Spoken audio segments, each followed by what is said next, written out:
সদৌ বিটিআৰ বাঙালী যুৱ ছাত্ৰ ফেডাৰেশ্যনৰ দ্বাদশ দ্বিবাৰ্ষিক কেন্দ্ৰীয় অধিৱেশন আৰু তামুলপুৰ জিলা সমিতিৰ প্ৰথম দ্বিবাৰ্ষিক অধিৱেশন তিনিদিনীয়া কাৰ্যসূচীলৈ এই মহৰীপাৰা বিবেকানন্দ সমন্বয় ক্ষেত্ৰখনত চলি আছে। ইতিমধ্যে আজিৰ প্ৰথম কাৰ্যসূচী যিবিলাক গছপুলি মানে চাফাই অভিযান, গছপুলি মানে ৰোৱা আৰু ইয়াত হৰি মন্দিৰ, নামঘৰ, বাথৌ মন্দিৰ এইবিলাক মানে শুভাৰম্ভ ইতিমধ্যে হৈ গৈছে। ইতিমধ্যে ইয়াত আমি দেখিছোঁ আমাৰ বিটিআৰ বাঙালী যুৱ ছাত্ৰ ফেডাৰেশ্যনৰ পতাকা উত্তোলন, ৰিচিপশ্যন কমিটিৰ পতাকা উত্তোলন, শ্বহীদ বেদী মানে মাল্যাৰ্পণ এই অনুষ্ঠান ইতিমধ্যে হৈ গৈছে। আৰু মোকো ইয়াত স্বেচ্ছাসেৱক অফিচ উন্মোচন কৰিবৰ কাৰণে আহ্বান কৰাৰ বাবে আহিছোঁ।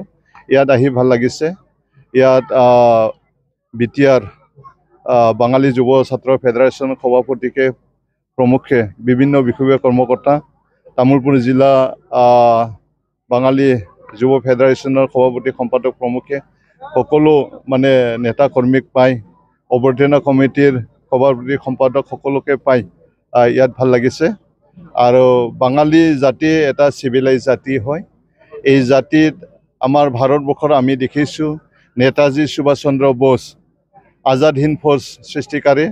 তেখেত নহ'লে হয়তো আমাৰ ভাৰত যে স্বাধীন সোনকালে হ'লে হয়, এইটো আমি অলপ ভাবিব লগা কথা। গতিকে ৰবীন্দ্ৰনাথ ঠাকুৰৰ জাতি বা স্বামী বিবেকানন্দৰ জাতি, গতিকে এই বাঙালী জাতি আজিৰ দিনটোত তেখেতসকলে বহুত কষ্ট কৰি এওঁলোকে জীয়াই থাকে। এওঁলোকৰ আজি ভাৰতত বাঙালী জাতি বুলি ক'লে ভাৰতত আজি ৱেষ্ট বেংগলকে ধৰি বিভিন্ন ৰাজ্যত খিচিৰিটি হৈ আছে বাঙালী। গতিকে অসমতো সেইধৰণে আজি আমাৰ বাঙালী অসমীয়া বড়ো সকলোকে লৈ পেলাই আজি আমি অসমবাসী।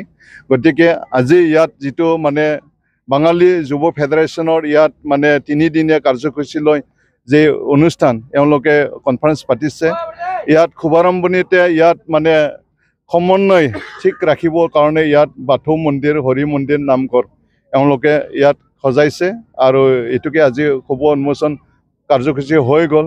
গতিকে ইয়াৰ দ্বাৰা বুজা যায় আমি অসমত থাকি, BTCত থাকি যাতে বিভিন্ন জাতি ধৰ্মাৱলম্বী মানুহৰ মাজত যাতে আমি একতাকৈ আমি থাকিব পাৰে, ইয়াৰে চিহ্ন হিচাপে ইয়াত এই মানে কাৰ্যসূচী লৈছে।